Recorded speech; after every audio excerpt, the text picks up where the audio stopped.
galay labadii qodob oo Puntland loo asaasay oo ahaa midna raadinta dawladda federaalka Soomaaliya midda kalena ahayd in la helo maamul adeega asaasiga dawladnimada qabta ee deegaanadaas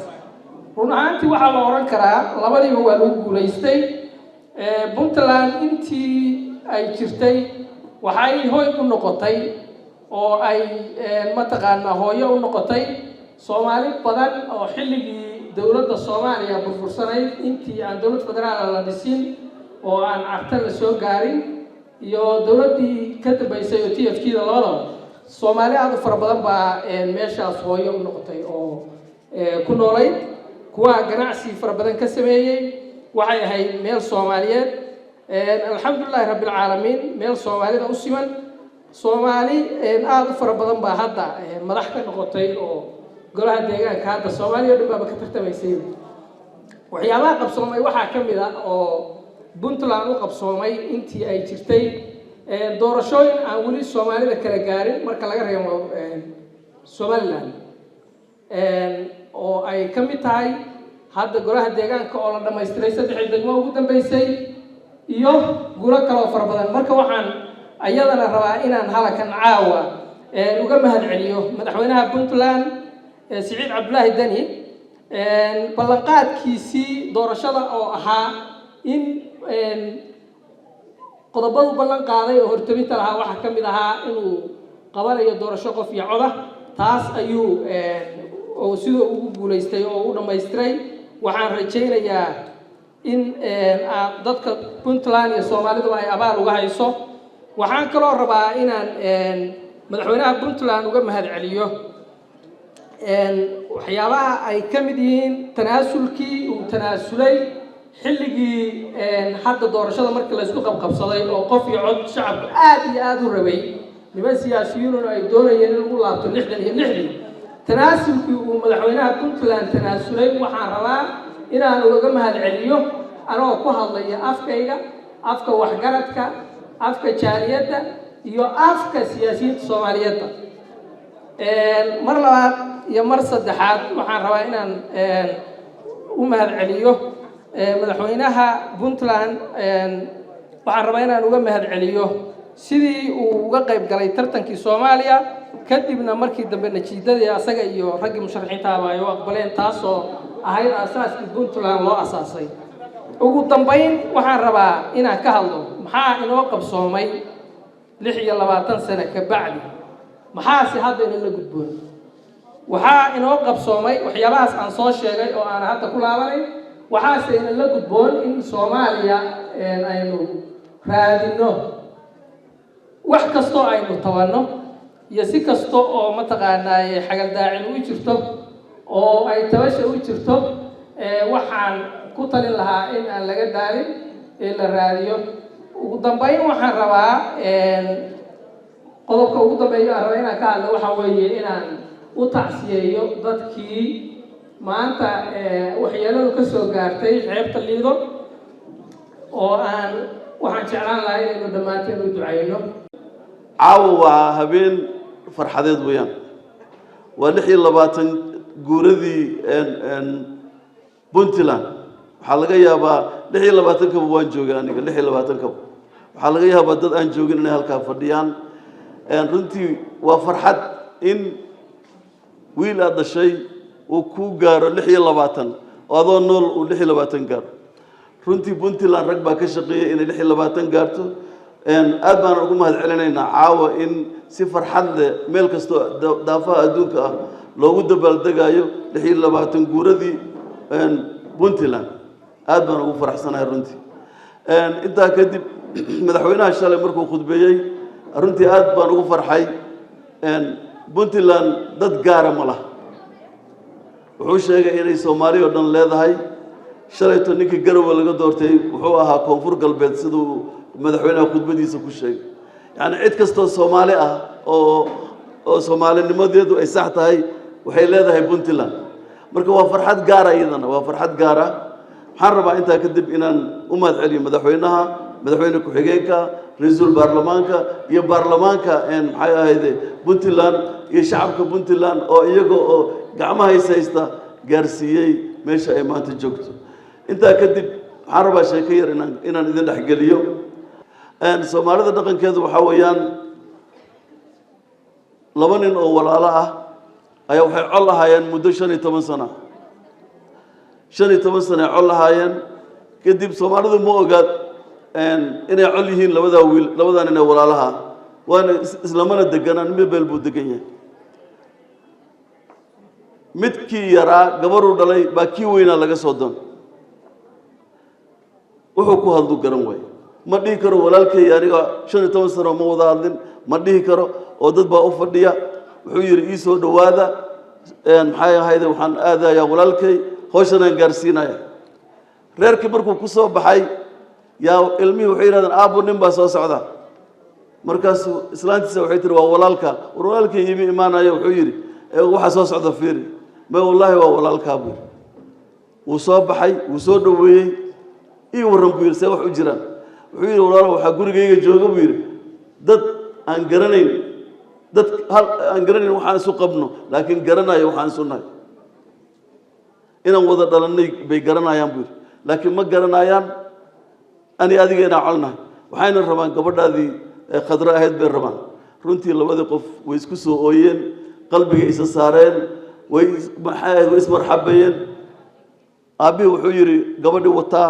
hadaad ka xaysanayso gurigaaga geynayso nimanka ku daraysid iyo hadaad soo guuraysid oo halkan aan ku wada guurinayn labadii reer arintii farxad bay u noqotay way isku soo guureen way wada degan yihiin gabadhina meeshii baa lagu guuriyay ummadda Soomaaliyeed waa saas oo kale dadku waxay ogyihiin inaan wada dhalan waxba hebel waa Somaliland iyo hebel waa kilka shanaad iyo hebel waa NFD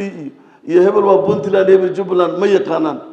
waxay yaqaanaan inaan Soomaalinahay oo kaliya bay yaqaanaan aan ilaalino midnimada aan ilaalino walaalnimada aan ilaalino dadnimada inta badan waxaan sheegnaa saddex shay oo aanan ku dhaqmin waxaan dhahnaa midnimo aan raadino nin walba dantiisu qabsada waxaan dhahnaa aan raadino maxay ahayd dawladnimo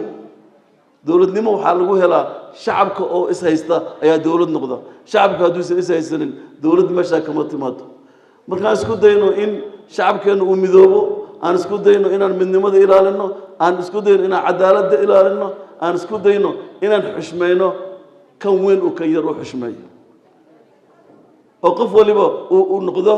mas'uul ka tirsan mas'uuliyiinta maxay ahayd waayo qof walba waxaa saaran xil gabadha Soomaaliyeed wiilka Soomaaliyeed dhammaan waxaa saaran mas'uuliyad gaar ah mas'uuliyadda gaarka ah aan nin waliba ha isku dayo inuu ka soo baxo waqtiga gaaban waa arkaysan odaga laba jeer buu ugu soo noqday assalaamu calaykum waraxmatullaahi wabarakaatu Soomaaliya noolaada insha Allah marka ugu horeysa waxaan joognaa xaflad 26 guuradii xafladda maamulka Puntland marka ugu horeysa marka waxaan rabaa inaan horta marka hore aan dadka ka soo qayb galay xafladda aan soo dhaweeyo aan idhaaho waad mahadsantihiin intaa ka bacdi xafladda sidaas la eeg odayaashii hore u hadleen ama ay waxa way idhaaheen baan rabaa inaan idhaaho hambalyo reer Puntland intaa ka bacdi maamulka Puntland wuxuu dhisay yahay 26 sano runtiina waxaa la odhan karaa wuxuu gaadhay ama meeshuu gaadhay waa meel ku dayasho mudan qof kasta oo Soomaali ah ama qof kasta oo waxgarad ah wuxuu mudan yahay inuu bogaadiyo ama uu soo dhaweeyo ama maaragtay uu u mahad celiyo si gaar ah madaxda hadda joogta ee ku guuleysatay doorashadii hadda dhawaan dhacday ee saddexdii degme ee ugu dambeeyay doorasho laga qabtay one man one vote ah waan u mahad celinaynaa aad u mahadsan yihiin waa intaas oo lagala sii dhawaado waxaan rajaynaynaa Soomaali weyn oo dhan in la gaarsiiyo oo ay ku dayasho mudan tahay markaan intaa ka gudbo waxaa la igu yeedhay kolley xafladda maadaama oo ay qosaysay hambalyadaas iyo maaragtay xilaatan guuradii Puntland maadaama la igu yeeray magaca maamulka cusub ee Khaatumo State of Somalia waxa weeyaan waxaan leeyahay maamulka cusub isaga laftigiisa waan u hambalyaynaynaa madaxda joogta iyo madaxda maaragtay maamulaysa ama hogaaminaysa iyaga oo duruufo badan ay ku xeeran tahay waan u mahadcelinaynaa laftigooda waxaan leenahay halka aad joogtaan hore uga sii socda iyada oo ay jirtay last year ama sanadkii la soo dhaafay aad ogeydeen ummadda Soomaaliyeed ama caalamka oo dhan in dhibaatooyin badan ay ka dhaceen ama maaragtay deegaankaas ay ka dhaceen laakiin waxa la oran karaa maanta waxay ku jiraan iyada oo muddo yar ka soo wareegtay maamulo badan ama ka horeeyay ayay xagga horumarka iyo nabadaba ay maaragtay la oran karaa way kaga horeysaa iyada oo aynu ognahay madaxda maamulka SSC Khaatumo inay meelo badan ama goobo badan oo ay ka hadleen ama maaragtay khudbada ka jeediyeen ay dadka Soomaaliyeed iyo adduunkaba ay u sheegeen inay nabad cid walba kula noolaanayaan taasi waa arrin bogaadin leh cid kasta oo deris la ah iyo cid kasta oo maaragtay ay wax ka dhaxeeyaan iyagu waxay jecel yihiin inay nabad kula noolaadaan nabadaas waxay u baahan tahay in lagu booriyo ama maaragtay lagu taageero intaynu ognahay nabadaas in badan bay isimada maamulka iyo maaragtay madaxduba ay ku celceliyeen ama ay uga ka codsadeen cid kasta oo wax kala dhaxeeyaan cid kasta oo deris la ah ama cid kasta oo ay soo mareen wax soo kala dhex mareen waxa weeyaan ay rabaan inay nabad kula noolaadaan sidaa darteed waxaan leenahay nabadu waa muhiim dadka u baahan ummadda u baahan Soomaali oo dhan baa nabadda u baahan iyadoo la waayo mooyaane oo maaragtay la waayo mooyaane marka dhammaantiin waxaan leeyahay mar labaad iyo mar saddexaad hambalyo Puntland dadka Soomaaliyeed ee ka soo qayb galay xafladan iyo gabdhaha quruxda badan waxaan leenahay iyo dhalinyarada iyo odayaasha iyo aqoon-yahanka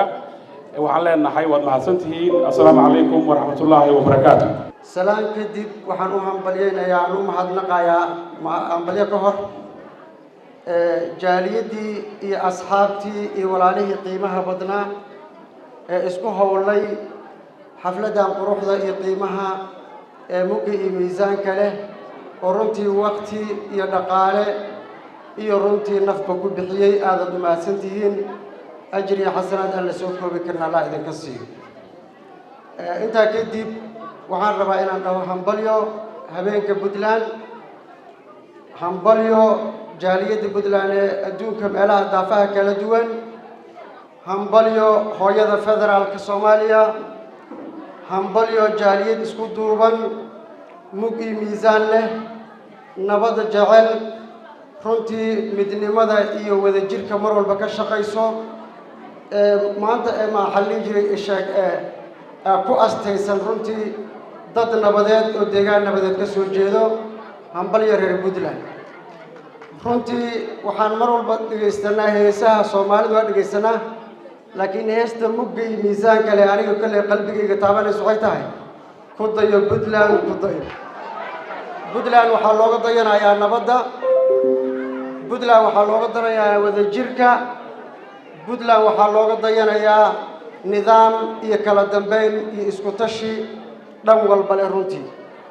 waxaan leenahay jaaliyadaha kala duwan ama dawlad goboleedyada kala duwan inay Puntland ku daydaan sidoo kale Puntland waxaa looga dayanayaa siday u garab istaagtay dhidbaha ugu aastay u weynaysay u cisaysay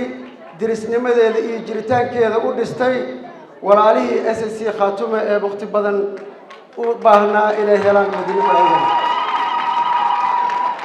sidaa darteed aniga caawa hadalkayga waxaan ku soo koobayaa Puntland maadaama ay nidaamkii iyo kala dambeyntii deegaankeeda ay ka shaqaysay mar labaad iyo mar saddexaad hooyada waxaan leenahay ka shaqeeya wadajirka Soomaaliya ka shaqeeya Soomaali hal ah ka shaqeeya deegaanada Soomaaliyeed oo nabdoon dhan walbana insha Allah tacaala Soomaali oo midahan Ilaahay ka rajaynaya mudayay marwooyin assalaamu calaykum waraxmatullaahi wabarakaatuh salaakadii marka hore waxaan rabaa inaan u tacsiyeeyo dadkii Soomaaliyeed dhalinyarada u badnaa maaragtay iyagoo waqti fiican xeebtooda maaragtay laga dhale maaragtay biyaha diiran leh doonaya inay cabaar ku istareexaan lagu xasuuqay xalay aad baan uga taxseenaya ilaahay ha u naxariiso inta dhimatay inta dhaawacana ilaahay ha u booga dhaco qaraabadoodii iyo ehelkoodiina samir iyo imaan Allah ka siiyo idinkana waa idinka mahadcelinayaa xafladda maaragtay aad qabateen oo maaragtay aad ku maamuusteen sanad guurada 26aad ee ka soo wareegtay aasaaskii Puntland guud ahaan jaaliyadda Puntland iyo dadka kale ee Soomaaliyeed ee kala qaybgelaya intaba waxaan idin leeyahay hambali Puntland waxay u taagan tahay waa dhul Soomaaliyeed oo ammaan ah waxaa lagu aasaasay in markii dalku 19 uu burburay dadkaas ismaamulaan maaragtay maamul ay ku kala nabad galaan Soomaaliya kaga nabad galaan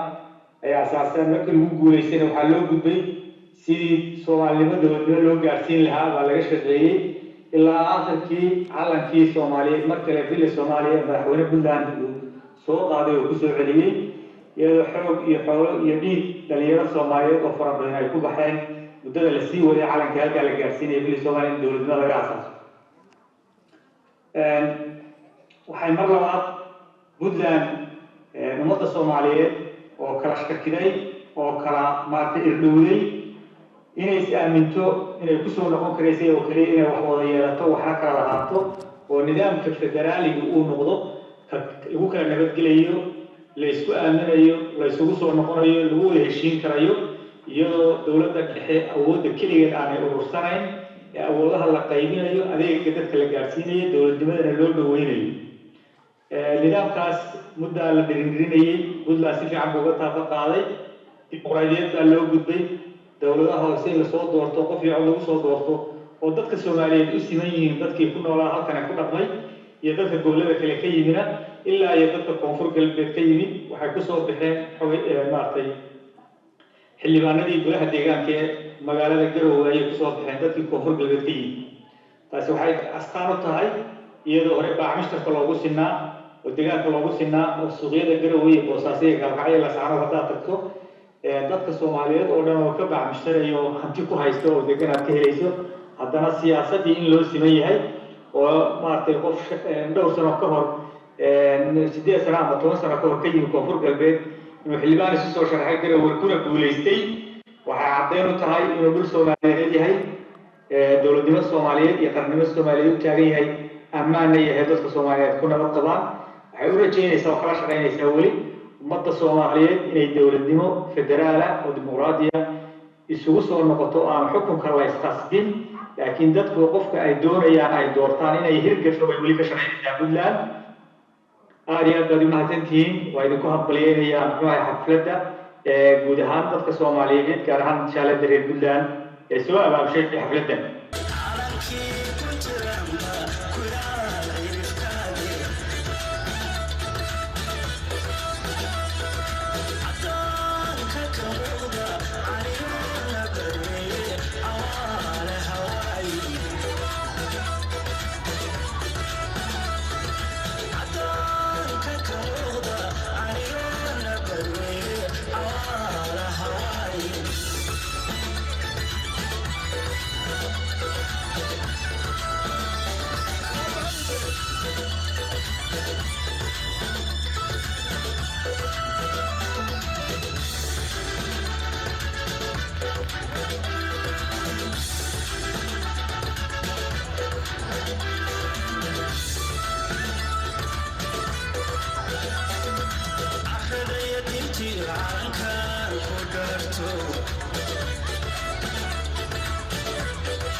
waxaa loo dabaaldegayaa caawa 26 guuradii ka soo wareegtay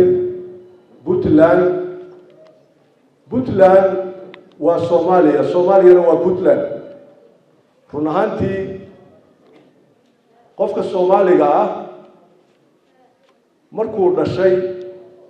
magac ahaan Soomaali inuu qaato Ilaahay baa u dooray marka labaad Ilaahay baa u dooray magaca islaamnimada inaan wada qaadano waxaan inagu soo iibsanay maaha labadaba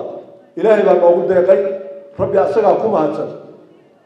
soomaalidu haddii ay joogaan kilika shanaad jabuuti north eastern kenya gobollada koonfureed gobollada dhexe gobollada waqooyi jabuuti iyo puntland intaba waxaan ku joognaa magac muslimnimo iyo magac soomaalinimo kaasaa na deeqay oo naga badan oo ilaahay uu nagu maamuusay rabbi subxaanahu wa tacaala isagaa ku mahadsan markaan ka soo gudbo mahadnaqa iyo maamuuskaas waxaan rabaa inaan u hambaliyeeyo hambalyada aan la qaybsado dadka caawa hortayda fadhiya ee u badan reer puntland inaan idhaahdo puntland ha noolaato 26 guuradii ka soo wareegay runtii puntland ka aniga ahaan shakhsiyan aniga puntland kuma dhalan laakiin horaan u qeexay inay puntland soomaali tahay soomaalina ay puntland tahay puntland anigu xaq bay ugu leedahay anna xaq baan ku leeyahay gaara waayo waa meel aan garanayo hiddaheeda aan garanayo dadkeeda aan garanayo dabeecaddeeda aan garanayo hawadeeda iyo environmentgeeda iyo inta waxay ka koobanta oo dhan aan garanayo oo anigu aan ka soo shaqeeyey intaa ka gadaal waxaan rabaa mar labaad iyo mar saddexaad inaan idinkaga mahadceliyo sida caawa aada u garab taagan tihiin reer puntland idinka oo wada soomaali ah oo aan la idinka lahayn puntland innagaa ah anigaa ah idinkaa ah cid walbaa ah waa la kala badsan karaa maamulkeeda iyo hawsheeda xoogaa waa la kala riixan karaa taasna waa sunno ilaahay u jideeyey ummadda soomaaliyeed qofka gurigiisa inuu asagu maamulo oo qurxiyo ka walaalkii ee martida ana inuu la yeesho oo wax ka siiyo taasi waa sunna tallaahi laakiin waxaan qirayaa inaan puntland wada leenahay maadaama aan idhi oday soomaaliyeed aan ahay puntland waa soomaaliya soomaaliyana waa puntland marka waxba in lagu sii mashquulo maaha reer puntland ha noolaadaan puntlandna ha noolaato waxaan rabaa inaan fariin halkan ooga diro maamulada kale ee koonfureed iyo kuwa puntland jiraanka la ah inay ku daydaan puntland runtii waxay mudan tahay ku dayasho in lagu daydo lagaga daydo ismaamulka iyo isxakameynta nabadgelyada dhaqaale abuurka siyaasadda wanaagsan tacliinta horumarka reer puntland ay ku baraareen ee lagu yaqaanay inay maamulada kalena ku daydaan maamulada weliba caawa aan raba codkeyga sida buuxdo in aan u gaarsiiyo ayaa waxay tahay maamulka galmudug iyo ka hirshabeelle ka jubbaland iyo ka koonfur galbeed runtii puntland ku dayashay mudan tahay innagu xoogaa soomaali haddaan nahay goolaaftanka siyaasadeed runta laguma qeexo waxaa fiican inaan libinta isu ogolaano wuxuu walaalkaa kaaga fiican yahay inaad kaga dayato waxaad kaga fiican tahayna uu kaaga daydo puntland waxaan qabaa in lagu daydo oo lagaga daydo ismaamulka iyo ismaqalka iyo dimuqraadiyadda iyo codbixinta iyo isgarab istaagga in lagaga daydaan qabaa taas yaa waxaa lagu gaari karaa horumar iyo jiilka soo koraya hiigsigooda siyaasadeed iyo meeshay rabaan inay ku cabiraan fikirkooda oo ay ku gaaraan waxaan leeyahay puntland 26 guurada ka soo wareegtay asaaskeedii puntland ha waarto puntland oo baraartay ama meel sare gaartay waa soomaaliya oo meel sare gaartay waxba ma kala nihin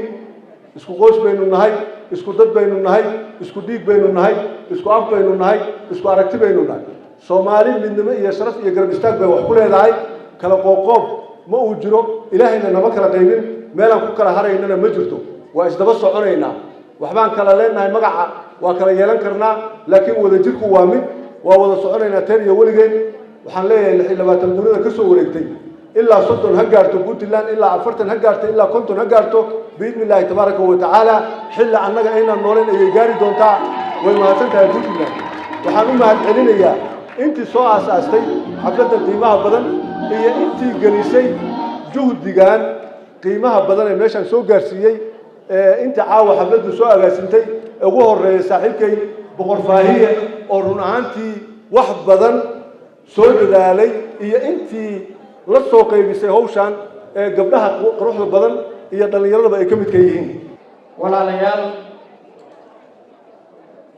qarannimadu waxa ay qeexaysaa dhul dad diin dhaqan iyo qiyam ay wadaagto ummadi si wadajir ahna ay u ilaashato dowladnimo waa habdhis ka kooban unugyo habaysan oo xukuma ilaaliya cadeeya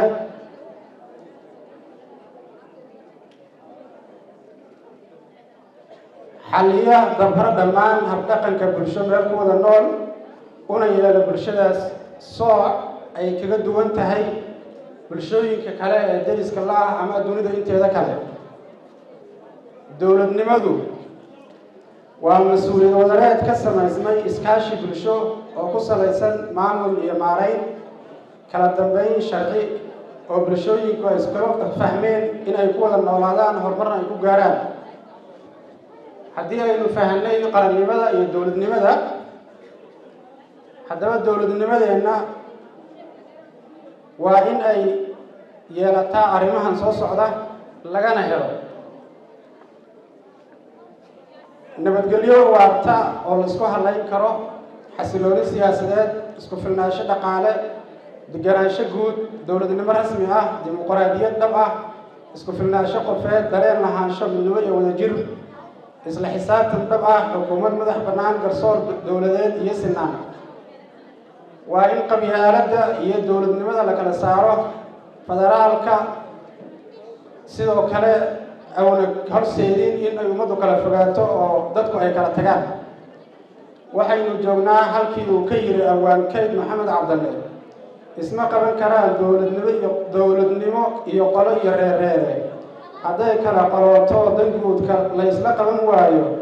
qolo waliba kay dooratiyo quulo daba duuluudo waa buraarad kala daadatiyo qurubyadeediiye qarannimo markii lagu fekeray quusta odayaale qurankiina huursada ilayn kama khashaabtaan mar kale waxaa leeyahay reer puntland hambalyo guulaysta unaco ka hadalow afka jaaliyadda dalka koonfur afrika ee koonfur galbeed ahna guddoomiye ku-xigeenkii jaaliyadda cusmaan ciidan baraka may farxad in ee uulka inyanaasin kula qayb gara sanad guuradii 26 ee xafladii puntland may siin lanaa hambalyo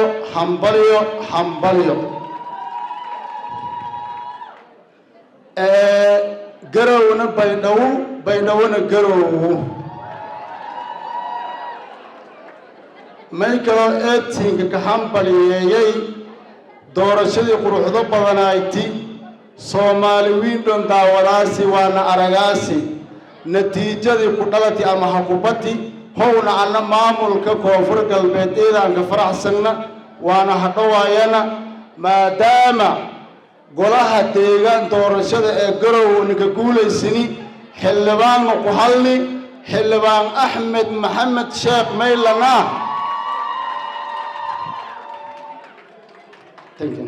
xildhibaan axmed maxamed sheekh maylana bulsho sidiiba way tacbaday bulshada reer garow iyo bulshada reer baydhabo hala kimidee alla kii weela xildhibaane waana hadhawaawa kalana may kaloo anta hambalyo unku daray madaxweyne saciid cabdulaahi dani maylana mudane madaxweyne shaqo qurux badan qabati wal eedlanka faraxu howna anna maamulka koonfur galbeed meeloolbuuna roogna oo una roogna may ballan qaadanee waana siinka dhiirigeliyaanee inuuna siin garab taagna ho isin atin reer puntland ama ho isin atin reer garow isingoo wada dhon insha allah ilaahay idiin sheeg dariskeena xalaasha annagu dee puntland dee waa dariskeena xalaasha si gooni ayaan deegaan iyo dalwadaha gudbaan intaba aad iyo aad aan hambalyooda ugu faraxsanahay inaan qayb ka soo noqday sanad guuladooda 26aad hambalyo aan leeyahay hambalyo warqadda wax ku muuqan caawa laakiin waxaan rabaa boonteeda ugu quruxda badan inaan ka taabto reer puntland ayaan ka soo xigtay uguna quruxda badan aan ka soo qaatay oo ah qof walba iyo inay u gudubtay codkiisa hadhowna aan qofla la-eedin qof walba gacantiisa iyo codkiisa hadhow aado gadaalna aan la iska xaman waa bantiga aan ka soo qaatay ay mudan tahay in looga daysado dhammaan maamul goboleedyada kale intaas waxaa noo gudbayaa hambalyada walaalaheen Puntland aad iyo aad waxaan ugu hambalyaynayaa caawa sharaf iyo karaamo ayay leedahay xafladan qaaliga ah qiimaha leh aan u dabaaltegayno walaalaha qaaliga ee ku dayashada mudan ee Puntland waxaan leenahay waad mahadsantihiin sidaad noo tusteen dimuqraadiyadda iyo in la isla noolaan karo walaalaha iyagoo isjecel isla noolaan karo waad mahadsantihiin ayaan idin leenahay Puntland runtii marka xaqiiqan ka hadlo waa maamul weyn ee Soomaaliyeed ee na tusay in la isla noolaan karo la isna jeclaan karo aan ka baran karno in walaalaha Soomaaliyeed ee shalay kala lumay inay dib iskugu soo noqon karaan way mahadsanyihiin ayaan leeyahay ummada Soomaaliyeed baan salaamaya Puntland sanad guura waxaan waan salaamaya Puntland sanad guura waxaan waan salaamaya madaxdii waddankeena soo maamusho mudnayd madaxdii waddankeena soo maamusho mudnayd halyayga Cabdullaahi yuusan horumarinaya halyayga Cabdullaahi yuusan horumarinaya boqorkii Cadda Muuse waa tumarkaa ku xigay boqorkii Cadda Muuse waa tumarkaa ku xigay faroola mudana madashan ka sheegaya faroola mudana madashan ka sheegaya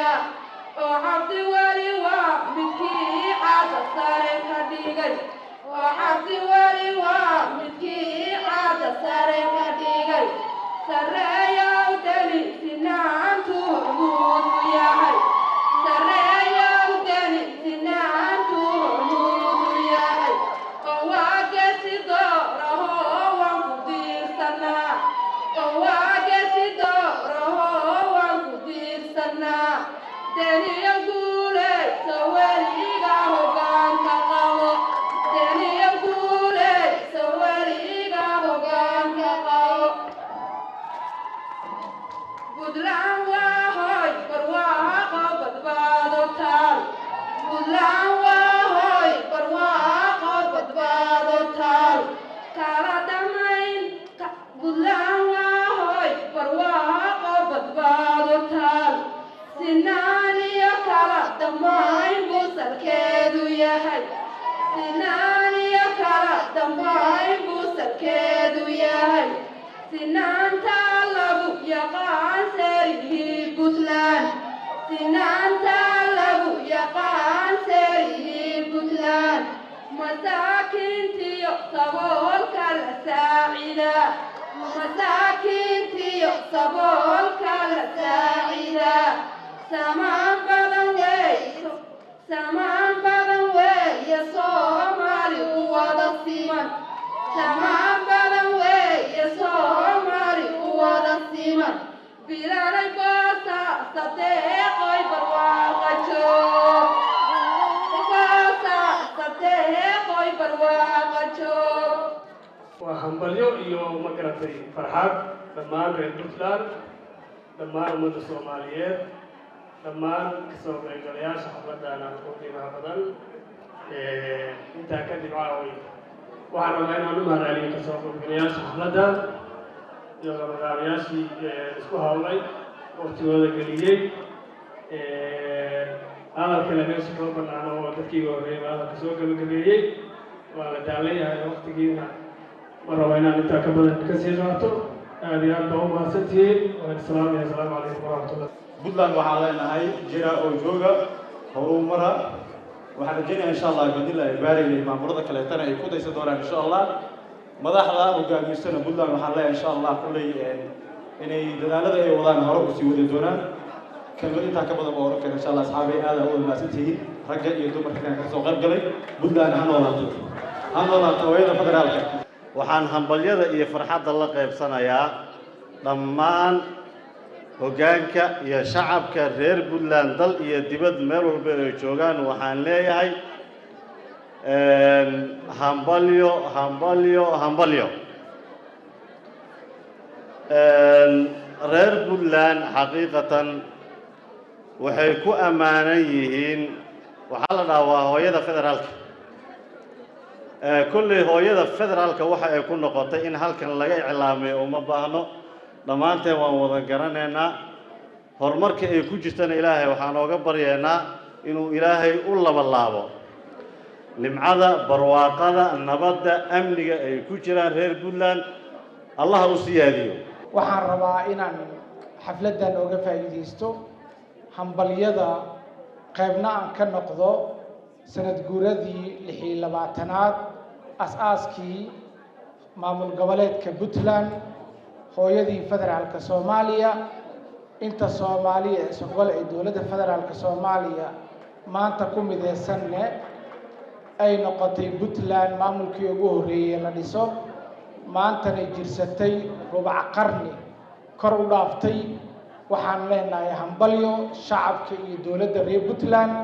kuna tilaabsaday tilaabo ummadda Soomaaliyeed u baahan tahay guud ahaan inay maanta qaadaan oo ah in ay doorasho qof iyo cod ah ee Puntland ka suura gelisay maamul goboleedka Puntland oo hogaaminayo madaxweyne Siciid Cabdullaahi Dani waxaan leenahay hambalyo reer Puntland waxaana filayaa kana codsanaynaa maamul goboleedka Puntland Soomaali in la kala qodqobo maamul goboleedna loo sameeyo waxa gaarsiiyo waa qabiil iyo kala irdeyntii ummadii ay kala irdhowday iyo ummadii oo qaab ay u heshiisay la waayay ayaa qaabkan federaalka loo keenay waxaan dawladda Puntland iyo madaxda iyo shacabka iyo salaadiinta u soo jeedinaynaa kana codsanaynaa sidee federaalka hooyo ugu yihiin 26 sano jirsadeen inay dawladdii dhexe ee Soomaaliya ka shaqeeyaan inay ka tanaasulaan calanka Puntland una soo tanaasulaan kii Soomaaliya sida ugu daystaan maamul goboleedyada kale ee dariska la sida Galmudug Hirshabeelle Koonfur Galbeed iyo Jubbaland ina bixi Puntland ambo ano burtiliyo galdogo ban ku soo bare garuba jacayl iga baxa haya balankiyo ahdigu gura iga la culus ina bixi Puntland ambo ano burtiliyo galdogo ban ku soo bare garuba jacayl iga baxa haya balankiyo ahdigu gura iga la culus birtaygana adag wana soo baxay bayo bosaaso imide halkanoo balana birtaygana adag wana soo baxay bayo bosaaso imide halkanoo balana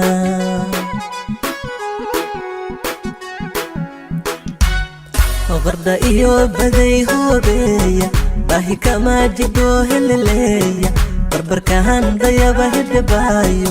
ishubahan satoo hoobeeya calanka buluuga ka wada babani calankii Puntlandba ka wada babani balli busle anaa barqin seexday badi garaacad baan soo booqday bahi kama jido heleleeya ishubahan satoo hoobeeya calanka buluuga ka wada babani calankii Puntlandba ka wada babani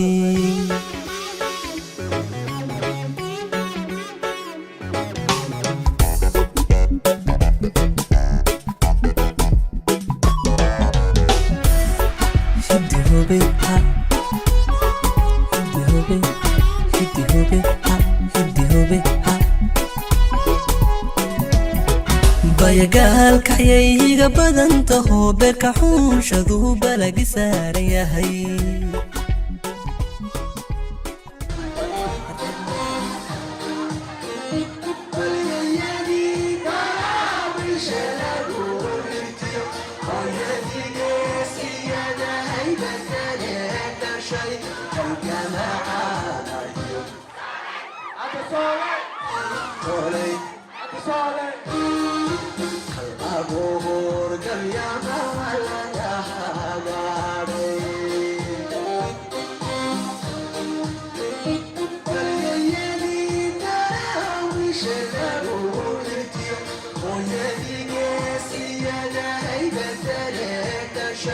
الجماعة